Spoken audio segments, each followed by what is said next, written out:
할렐루야. 오늘 우리가 배울 주제는 세 가지입니다. 먼저 첫 번째 주제는 인격이신가 아니면 영향력이신가에 대한 부분입니다. 다시 말해 하나님은 이 인격으로 우리에게 다가오시는 분이신지 아니면 우리에게 단지 능력을 영향력을 발휘하시는 분이신지 이 부분에 대해서 우리가 함께 배워보고자 합니다. 1번에 보면 성령의 어떤 활동이 그분이 인격임을 나타내 줍니까? 우리 요한복음 16장 13절 말씀 함께 읽겠습니다. 시작. 그러나 진리의 성령이 오시면 그가 너희를 모든 진리 가운데로 인도하시리니 그가 스스로 말하지 않고 오직 들은 것을 말하며 장래일을 너희에게 알리시리라. 아멘. 자, 성령께서는 단순히 우리에게 어떠한 은사와 능력을 주시는 그러한 분으로만 생각해서는 안 됩니다. 성령은 인격적으로 우리에게 다가오십니다. 믿습니까? 그 인격적으로 다가오심에 대한 대표적인 증거가 무엇입니까? 우리의 삶을 인도하시고 우리의 삶을 돌보시고 우리의 심령 가운데 임하신 성령께서 우리의 생각과 마음을 감찰하시고 주장하시고 다스리신다는 사실입니다. 믿습니까? 이처럼 성령께서는 인격적으로 다가오셔서 또 인격적으로 우리와 함께 교제 나누시고 인격적으로 날마다 우리와 교통하시는 성령이십니다. 근데 이러한 성령의 인격을 가장 대표적으로 보여주는 부분이 있다면 그것은 다름 아니라 바로 말씀 가운데 역사하시는 성령이시다라는 겁니다. 예수님께서는 이 부분에서 반복적으로 말씀하셨습니다. 성령을 가리켜 진리의 영이시다라고 표현하셨고 오늘 우리가 읽었던 이 요한복음 16장 말씀은 또 다른 보혜사이신 성령에 대해서 가르치시는 말씀인데 이 부분에 있어서도 진리의 성령이라고 표현하고 있습니다.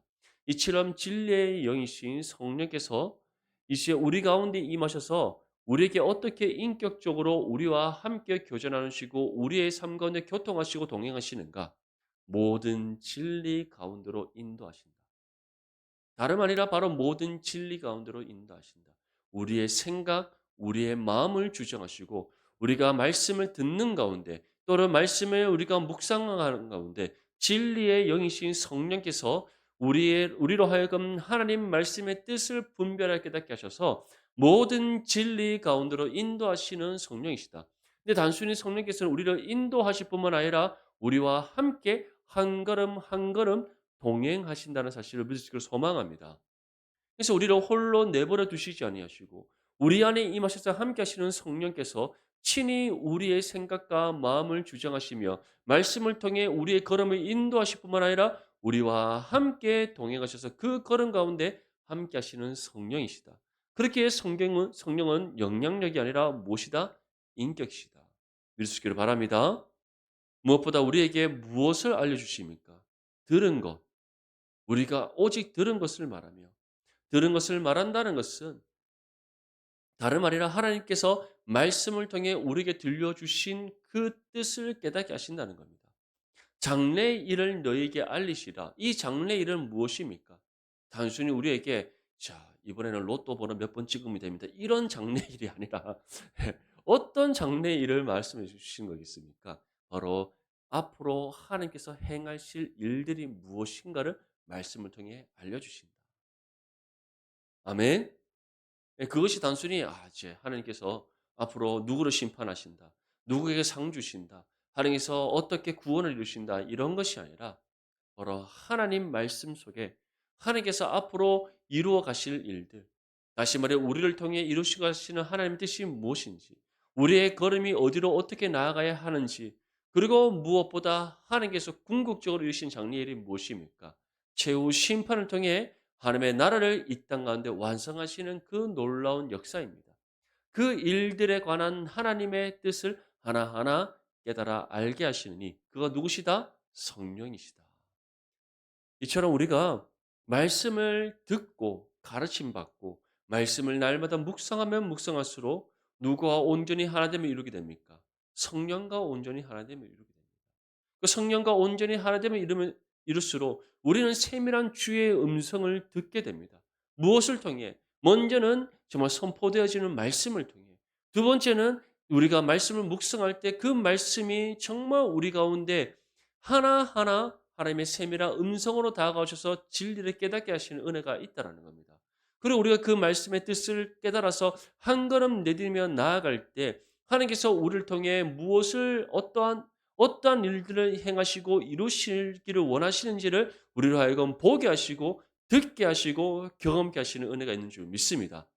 그것이 바로 무엇이다? 모든 진리 가운데로 인도하시고 오직 들은 것을 말하며 장래일을 우리에게 알리시는 성령의 역사다. 이 은혜를 날마다 경험하는 저와 여러분들 되시기를 간절히 소망합니다. 또 로마서 8장 26절 말씀 함께 읽겠습니다. 시작. 이와 같이 성령도 우리의 연약함을 도우시나니 우리는 마땅히 기도할 바를 알지 못하나 오직 성령이 말할 수 없는 탄식으로 우리를 위하여 친히 간구하시느니라. 아멘. 성령은 또 어떻게 우리에게 인격이심을 나타내십니까? 우리의 연약함을 도우심을 통해서 우리에게 인격적으로 다가오시고 우리와 함께 인격적으로 함께 하시는 성령이심을 우리가 나타내고 있습니다. 한번 생각해 보십시오. 우리가 이 땅 가운데 신앙의 삶을 살아가는데 우리 힘으로 살아갈 수 있습니까? 정말 우리 힘으로 신앙의 삶을 반듯하게 하나님 앞에 살아가는 것 불가능합니다.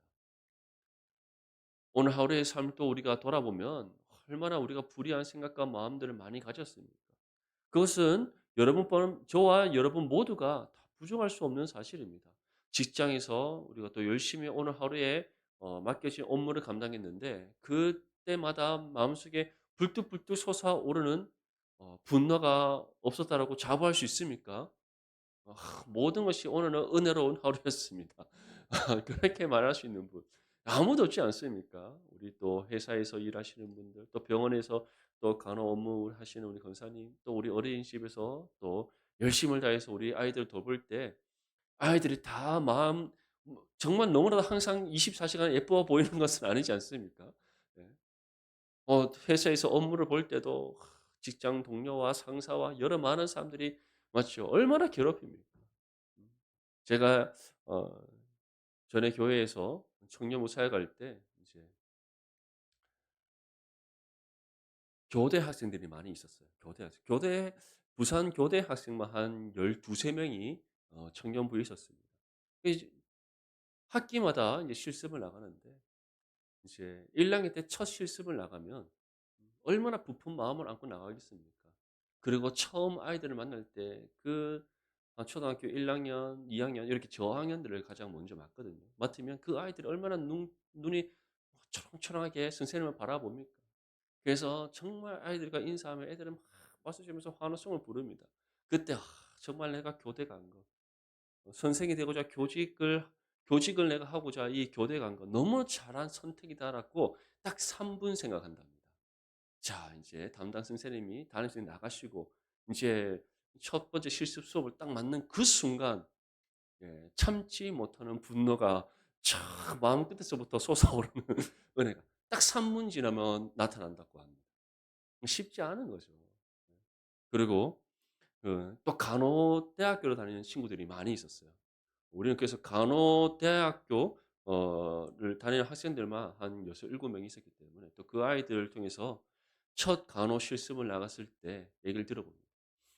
대부분 이제 여학생들이었는데 남학생이 한 명 있었어요. 남자 간호사가 얼마나 귀합니까? 힘쓰는 거는 다 남자가 해야 되는데. 그래서 처음에 실습을 가면 보통 여학생들은 좋은 보직이 다 준답니다. 이렇게 그냥 차트만 들고 이렇게 뭐 체크만 하고 이렇게 별로 힘들지 않는 거. 남학생은 딴 거 없답니다. 첫 번째부터 무조건 응급 실습을 들어간답니다. 얼마나 힘들겠어요. 이놈의 불공평한 세상 이렇게 하면서 너무나도 힘들답니다. 그리고 그 환자들이 말을 듣습니까? 응급실에 오는 환자 중에서 말을 듣는 환자는 아무도 없습니다. 맞죠? 얼마나 급한 상황이 오고 또 얼마나 여러 많은 종류의 사람들이 와서 막 응급실을 찾아옵니까? 그러니까 얼마나 이게 마음속에 그 환자를 치료해야 되는 간호사임에도 불구하고 치료가 아니라 진짜 그 상처난 부위를 쿡 눌러주고 싶은 그런 마음이 든다고. 오늘 하루의 삶을 한번 돌아보십시오. 우리는 그런 생각과 마음들 정말 여러 가지 많은 우리의 불의한 생각과 마음들 없었습니까? 다 있습니다. 근데 이러한 우리의 생각과 마음을 감찰하시고 우리의 연약함을 도우시는 분이 누구시다? 성령이시다. 이것이 단순히 우리의 죄악된 본성에만 해당되는 것이 아닙니다. 우리의 부족함을 채워주시는 성령이심을 믿을 수 있게 소망합니다. 우리에게 맡겨진 삶을 살아갈 때에, 우리에게 주어진 신앙의 삶을 살아갈 때, 예수 그리스도께서 우리에게 말씀하신 바와 같이 자기 십자가를 지고 우리가 예수 그리스도를 따라서 순종하는 하나님의 자녀로서의 삶을 살아갈 때, 우리의 힘으로 그 십자가의 의의 길을 온전히 걸어갈 수 있습니까? 우리의 스스로의 힘으로 모든 세상의 유혹들 다 물리칠 수 있습니까? 마귀와 악한 영의 권세들이 우리의 연약함을 파고들면서 공격해오는 그 모든 죄의 권세의 공격을 우리의 힘으로 다 막아내고 이겨낼 수 있습니까? 그럴 수 없습니다. 우리가 왜 십자가의 의의 길을 온전히 걸어갈 수 있는가? 왜 우리에게 주어진 자기 십자가를 지고 예수 그리스도께서 걸어가신 그 길을 함께 따라 나아갈 수 있는가? 우리의 연약함을 도우시는 성령이 함께 하시기 때문인지 믿을 수 있기를 소망합니다. 그러한 성령께서 또 우리를 위해 무엇을 하신다? 기도하신다. 오직 성령이 말할 수 없는 탄식으로 누구를 위해? 우리를 위해 친히 간구하시느니라. 우리가 기도할 때 우리만 기도하는 것이 아닙니다. 우리 안에 임하셔서 함께 하시는 성령, 한 번 임하신 성령께서는 결코 우리를 떠나지 않으시는데 그 성령께서 우리와 함께 간구하신다. 그리고 우리가 이처럼 성령을 의지하여 기도할 때 또 누가 우리를 위해 기도하십니까? 하나님 보좌 우편에서 우리의 유일한 중보자 되시는 예수 그리스도께서 기도하신다. 믿을 수 있기를 소망합니다. 이 믿음 가운데 우리가 성령을 의지하며 나갈 때 결코 우리는 세상을 두려워하지 않게 될 줄 믿습니다. 우리가 맡겨진 삶에서든지 또는 우리가 신앙의 삶을 힘써 살아감에 있어서든지 어떠한 형편 가운데 있든지 우리와 함께 하시는 성령께서 친히 우리를 도우시기에 우리가 능히 감당치 못할 것이 없음을 믿을 수 있기를 소망합니다. 이 믿음 가운데 한 걸음 한 걸음 주어진 신앙의 삶을 힘써 걸어가며 주님 원하실 만큼 뜻에 합당한 삶으로 나아가는 저와 여러분들이 될 수 있기를 축복합니다. 이번에 하나님의 어떤 특성을 성령께서도 가지고 계십니까? 히브리서 9장 14절에서는 영원하신 성령이라고 표현되어 있고 시편 139편 7절에는 내가 주의 영을 떠나 어디로 가며 주의 앞에서 어디로 피하리까? 이처럼 성령의 영원하심과 편재성에 대해서 우리에게 제시하고 있습니다. 근데 이것만 해당하겠습니까? 아닙니다. 성령은 어떠한 분이십니까? 참 하나님이십니다. 믿습니까? 성부와 성자와 성령으로 구분되시는 하나님은 한 분 하나님이신 믿을 수 있기를 소망합니다. 그리고 그 하나님은 영광과 존귀와 권세와 능력이 다 동등하신 하나님이시다. 그렇기 때문에 성령께서는 영원하시고 모든 것을 계시는 편지하신 뿐만 아니라 거룩하시고 전능하시고 전지하시고 모든 것이 성부와 성령과 동등하신 하나님이심을 믿으시기를 소망합니다. 그렇기 때문에 하나님의 모든 특성을 누구다 가지고 계신다? 성령께서도 가지고 계신다. 그리고 그러한 성령께서 누구와 함께한다? 저와 여러분들과 영원토록 항상 함께하심을 믿으시기를 소망합니다. 그런데 우리가 때로는 이러한 생각을 가지고 있습니다. 내가 참 말씀대로 살아가지 않으면 정말 내가 이렇게 신앙의 삶을 살다가 자라나 우로 치우치고 때로는 정말 탕자처럼 방황할 때 성령께서 나를 떠나면 어떡하나 걱정할 수 있습니다. 그러한 근심과 걱정과 염려가 있을 수 있습니다. 하지만 분명히 기억하십시오. 우리를 한번 붙잡으신 하나님께서 그 손을 놓지 않으시듯 우리 가운데 한번 임하신 성령께서는 결코 우리를 떠나지 않으십니다. 왜냐하면 구원은 우리에게서 난 것이 아니라 누구로부터 주어졌기 때문에 하나님부터 주어졌기 때문에 결국 하나님께서는 우리가 거룩하고 하나님 보시기에 의와 선을 행했기에 우리를 구원하신 것이 아닙니다. 우리에게는 구원받을 자격이 아무것도 없었습니다. 그것은 저와 여러분뿐만 아니라 세상에 존재하는 모든 사람에게 동일하게 해당하는 상황입니다. 모든 사람이 죄를 범하였음에 하나님의 영광이 이르지 못하는 것이 성경이 모든 사람에게 내려진 하나의 전제입니다. 근데 그러한 우리가 이 모든 세상이 창조되기 이전에 사람이란 존재가 이 세상에 있기 이전에 하나님께서 우리를 구원하시고자 그 뜻을 정하셨고 그 뜻 가운데 우리를 구별되게 선택하셨습니다. 그러니까 다시 말해 우리가 구원받은 것은 다름 아니 누구의 뜻에 의한 것이다? 하나님의 뜻에 의한 것이다. 아멘. 그렇기 때문에 우리가 연약하다고 해서 우리가 부족하다고 해서 우리가 때로 하나님 앞에 불순종하고 또는 불의한 삶을 살아간다고 해서 또 그러한 삶을 살아가는 것이 아닙니다. 오해하시면 안 됩니다. 그러할지라도 구원이 취소된다거나 아니면 성령이 떠나가신다거나 우리를 붙잡으신 손을 하나님께서 놓으신다거나 그런 일은 없습니다. 오히려 우리를 강력하게 붙잡으신 하나님께서 정말 죄에서 우리를 돌이키시고 우리 안에 임하셔서 함께 하시는 성령께서 우리의 회복된 신앙의 양심을 계속해서 불러일으키셔서 우리의 모든 죄를 자복하여 하나님께 회개케 하시는 은혜가 있는 줄 믿습니다.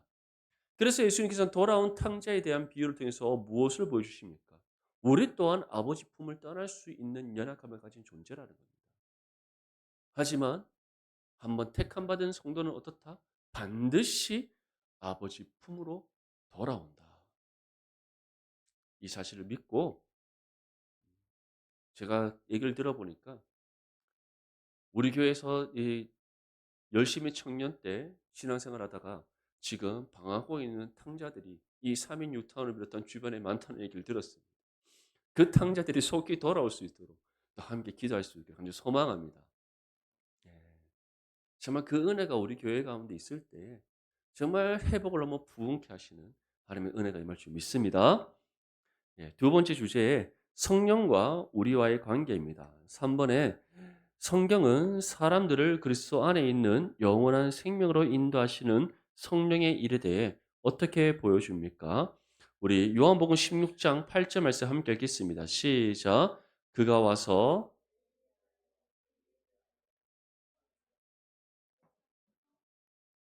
아멘.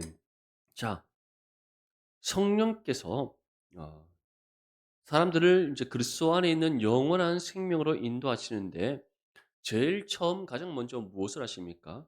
다름 아니라 우리의 죄를 깨닫게 하신다. 그래서 죄에 대하여 하나님의 의에 대하여 하나님의 심판에 대하여 세상을 책망하시라. 다시 말해 믿음의 성도들 하나님께서 택하신 그 사람을 돌이키실 때에 성령께서 정말 그 사람들을 그리스도 안에 있는 영원한 생명으로 인도하실 때 가장 먼저 깨닫게 하시는 것은 무엇이다? 죄에 대해서, 하나님의 의에 대해서, 심판에 대해서 깨닫게 하신다. 그리고 이것을 깨달음으로써 일어나게 되는 은혜의 반응이 있습니다. 그것이 무엇입니까? 우리의 죄인됨을 인정하며 하나님 앞에 회개하는 것인 줄 믿습니다.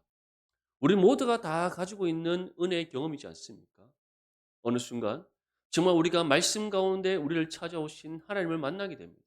이 말씀을 통해 예수 그리스도의 그 십자가의 첫 사랑을 경험하게 됩니다. 그리고 우리가 성령을 통해 말씀 가운데 역사하시는 성령의 은혜를 통해 우리의 죄인됨을 깨닫게 됩니다. 그 순간 우리의 입술에서 무엇이 고백되어집니까? 주님, 나는 죄인입니다. 나를 용서하여 주시옵소서라는 회개의 고백. 반드시 그것이 일어난다는 사실을 믿으시기를 바랍니다. 그리고 두 번째는 고린도전서 12장 3절 말씀 우리 밑줄에 보면 성령으로 아니하고는 누구든지 예수를 주시라 할 수 없느니라. 다시 말해 우리가 예수 그리스도께서 나의 삶의 주인이심을 나의 참된 구원자이심을 우리의 입술로 고백하게 하시는 성령의 은혜가 있습니다. 우리 다 이 믿음의 고백을 했던 그 은혜의 첫 시작이 있을 것입니다. 근데 이것이 단계적으로 이루어집니까? 동시적으로 이루어집니까? 모든 것이 동시적으로 이루어집니다. 정말 우리가 복음을 들음으로 믿음을 얻는 그 순간, 하나님을 인격적으로 예수 그리스도를 인격적으로 만나는 그 순간, 말씀 가운데 역사하신 성령의 은혜가 우리 가운데 임하는 그 순간, 예수 그리스도의 십자가 사랑을 경험하던 그 첫사랑의 경험이 우리 가운데 임하는 그 순간, 우리는 회개와 함께 주님 예수 그리스도만이 나의 삶의 구원자이심을 고백하는 그 신앙의 고백이 반드시 일어난다는 것.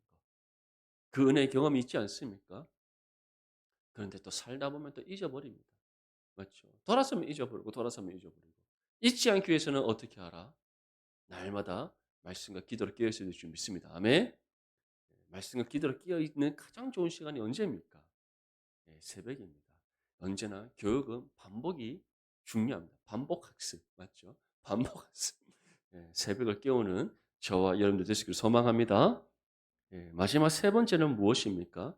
이처럼 우리가 죄에 대해서 하나님의 의와 심판에 대해서 깨닫고 예수님께서 우리의 삶의 구주이심을 우리가 고백함과 동시에 또 우리에게 무엇을 주신다? 로마서 8장 16절 말씀 함께 읽겠습니다. 시작. 성령이 친히 우리의 영과 더불어 우리가 하나님의 자녀인 것을 증언하시나니. 다시 말해 우리에게 구원의 확신을 주신다. 아멘. 예, 그래서 진정으로 예수 그리스도를 인격적으로 만난 그 사람, 정말 성령의 은혜 가운데 회개와 예수 그리스도를 향한 그 믿음 가운데 예수님이 나의 삶의 구주심을 고백하는 그 은혜의 경험을 하게 된 믿음의 사람은 반드시 무엇을 갖는다? 구원의 확신을 갖는다. 그리고 그 구원의 확신을 가졌을 때 어떻습니까? 흔들리지 않습니다. 이 믿음의 확신이 흔들리지 않습니다. 그런데 정말 오랜 시간 교회를 다니고 나름 신앙생활을 했다고 말하지만 여전히 구원의 확신이 없는 사람이 있습니다. 결국 우리가 지금 함께 나눈 이 말씀을 되짚어 본다면 그 사람에게는 무엇이 없습니까? 예수님이 나의 삶의 구주이심을 나의 입술로 믿음 가운데 입술로 고백한 그 은혜의 경험이 없는 거예요. 또 무엇이 없습니까? 죄에 대해서 하나님의 의에 대해서 하나님의 심판에 대해서 진정으로 깨달아 자복하여 회개했던 그 은혜의 경험이 없는 겁니다. 결국 다 되짚어 보면 근본적으로 그 사람에게 무엇이 아직까지 없음을 알 수 있습니까? 구원의 확신이 없다는 건 다시 말해 아직까지 믿음이 없음을 우리가 알 수 있는 겁니다. 그래서 예수님께서는 우리에게 무엇을 계속 말씀하고 있습니까? 열매를 통해 알리라. 열매를 통해 알리라. 그리고 사도 바울은 우리에게 무엇을 경고하고 있습니까? 경건의 모양이 있으나 열매가 없는 사람. 야, 사도 야고보는 우리에게 무엇이라고 또 권면합니까? 행위가 없는 믿음은 거짓이다. 죽은 것이다. 사랑하는 성도 여러분, 정말 진정으로 예수 그리스도께서 우리의 구주이심을 믿습니까? 또 우리가 죄인 된 존재였다는 사실을 믿습니까? 그리고 진정한 하나님의 자녀됨에 대한 구원의 확신이 있습니까? 정말 이 믿음 가운데 살아가는 저와 여러분들 되시기를 간절히 소망합니다. 4번에 성령께서는 모든 신자를 위해서 무엇을 하십니까?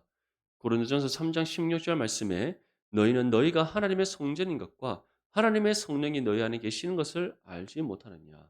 다시 말해 성령께서는 우리에게 무엇을 하시는가? 첫 번째는 우리가 하나님의 성전인 것을 깨닫게 하십니다. 그래서 우리는 교회를 두 가지로 정의합니다. 첫 번째는 눈에 보이지 않는 교회, 두 번째는 눈에 보이는 교회입니다. 눈에 보이지 않는 교회는 바로 성령을 모시는 거룩한 성전이 각각의 그리스도인들을 가리키는 겁니다. 우리가 눈에 안 보여서 눈에 보이지 않는 교회가 아니라 다시 말해 가시적으로 우리가 공동체를 이룬 교회에 있냐 그렇지 않느냐에 대한 문제인데 믿음의 각각의 성도들이 성령을 모시는 거룩한 성전으로서 교회입니다. 아멘. 그러한 우리가 함께 모여 눈에 보이는 가시적인 공동체를 이룰 때 그것을 가리켜 그리스도의 몸된 교회라고 표현을 하는 겁니다. 그래서 우리가 성령을 모시는 거룩한 성전인 것과 그리고 성령이 우리 안에 계신 것을 어떻게 하신다? 알게 하신다. 그것을 성령께서 우리에게 행하시는 부분입니다.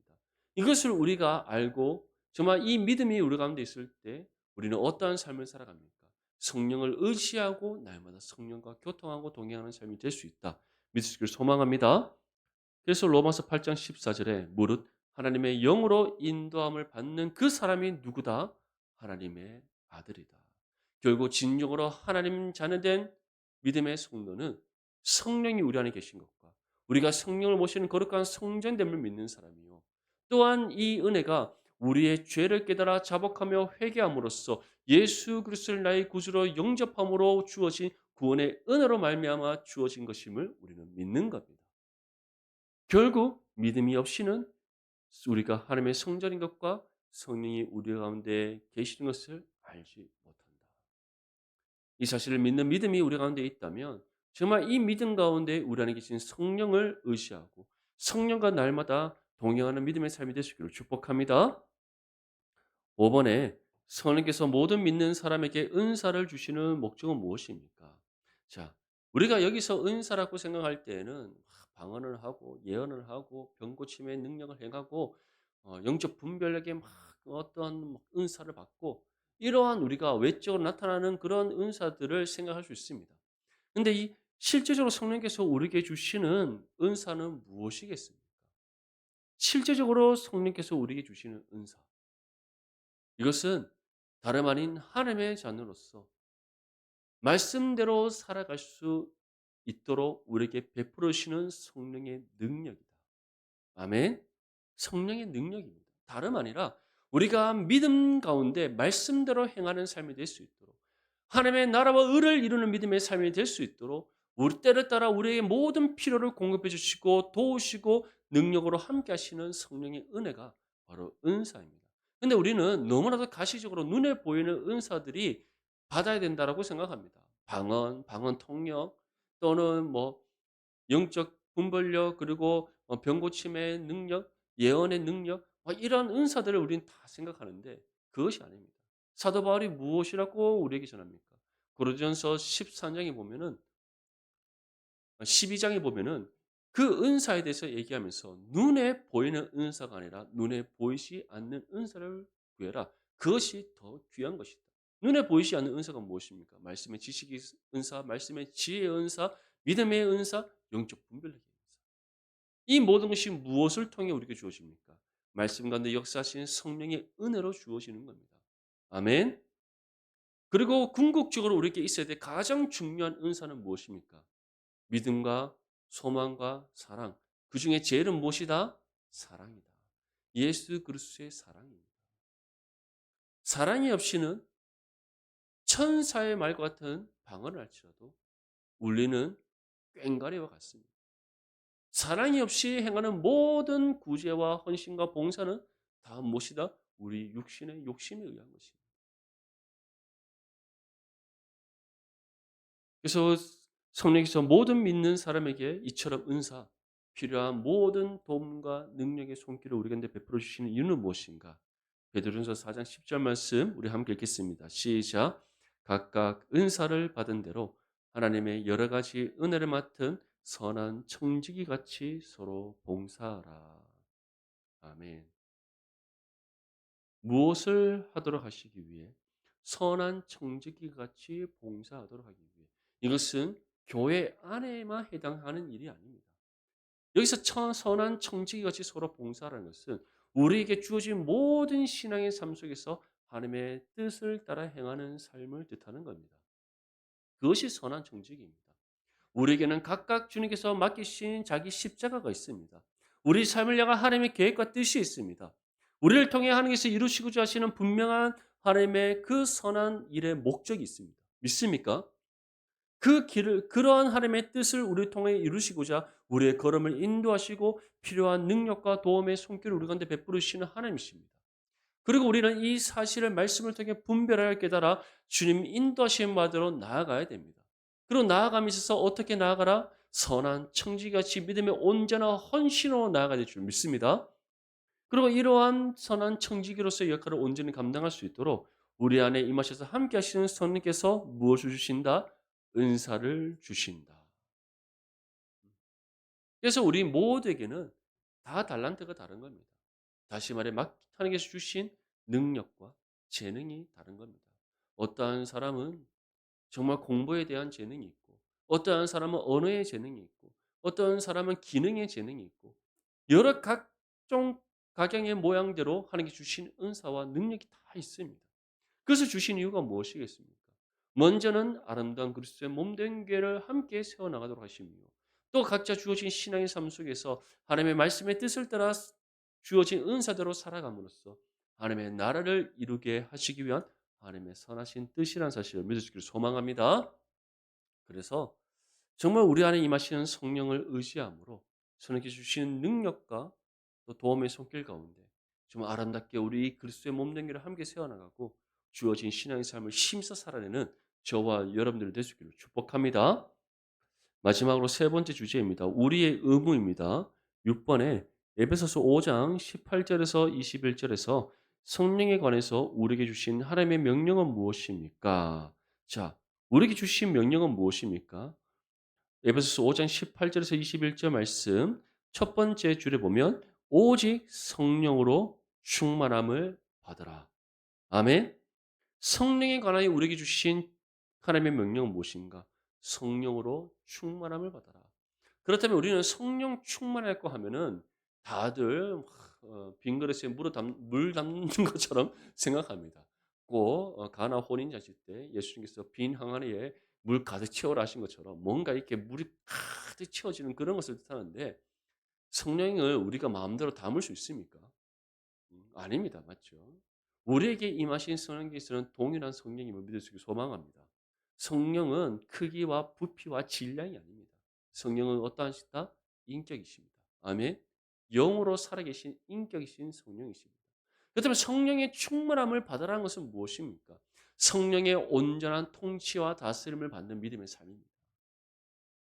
성령의 그 통치와 다스림을 받는 삶. 우리의 생각을 앞세우고 우리의 뜻을 주장하고 내 소견에 옳은 대로 행하는 것이 아니라 말씀 가운데 역사하시는 성령의 은혜 가운데 성령의 인도하시는 바대로 순종하여 한 걸음 한 걸음 내디디며 나아가고 우리의 생각과 마음이 성령의 통치와 다스림을 온전히 받아 하나님의 뜻 가운데 순종하고 준행하는 삶이 되는 것. 그것이 바로 성령 충만함입니다. 결국 성령 충만한 사람은 어떠한 삶을 살아갑니까? 성령에 민감하게 반응하는 삶을 살아가는 겁니다. 우리는 어떻습니까? 성령의 인도하심에 민감하게 반응합니까? 성령의 말씀 가운데 역사하시는 성령의 은혜로 정말 성령의 통치와 다스림을 온전히 받는 삶입니까? 행위가 없는 믿음이 아니라 정말 믿음 가운데 말씀을 행함으로써 우리의 믿음을 증가하는 성령 충만한 삶입니까? 한번 돌아볼 수 있기를 바랍니다. 만약 그렇지 못했다면 오늘 이 시간부터 정말 다시금 믿음을 결단하여서 말씀과 기도로 깨어있고 성령의 통치와 다스림을 온전히 받아 성령 충만한 믿음의 삶이 될 수 있기를 축복합니다. 그래서 성령 충만의 결과에 대해서 다음과 같이 우리에게 말씀합니다. 시와 찬송과 신령한 노래대로 서로 화답한다.